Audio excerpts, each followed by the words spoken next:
Commençons avec cette actualité, la contribution du mouvement sunnite à la consolidation de la paix. Le sujet est l'objet d'un congrès ouvert hier, réuni donc à Ouagadougou. Les participants des pays de l'AES et du Sénégal se donnent 3 jours de travaux pour faire aussi au cours de la concertation le bilan des activités du mouvement sunnite, la relecture des textes de l'organisation ainsi que le renouvellement du bureau. Ali Zungrana.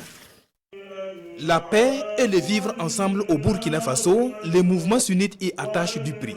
Réuni en faveur de son 10e congrès ordinaire, le mouvement se donne les moyens pour un Burkina Faso de paix.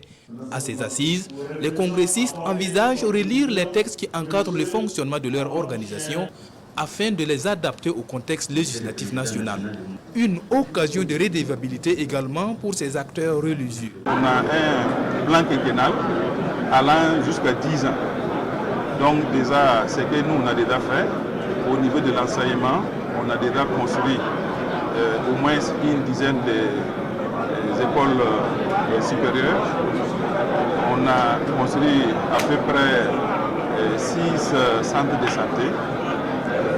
Il y a d'autres projets aussi qui sont en cours, à savoir des écoles, des complexes scolaires, des maternelles jusqu'à l'école supérieure. À l'ouverture, le mouvement sunnite n'est pas seul. Il a à ses côtés le président de l'Assemblée législative de transition, les membres du gouvernement, mais aussi des leaders coutumiers. Ils sont tous présents pour marquer leur solidarité à la contribution du mouvement sunnite à la consolidation de la paix.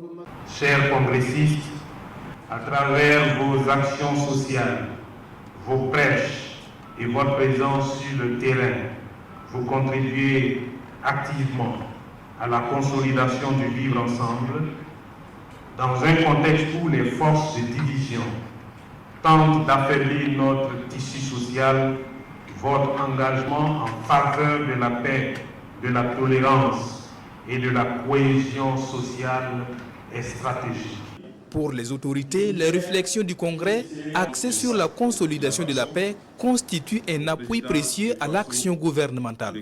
C'est ici le lieu pour moi, au nom de son Excellence le capitaine Ibrahim Traoré, de saluer le travail abattu par le mouvement sunnite du Burkina Faso, de saluer les leaders religieux à travers les prêches qu'ils mènent tous les jours pour apaiser les cœurs. Tout cela contribue à asseoir une paix durable au Burkina Faso.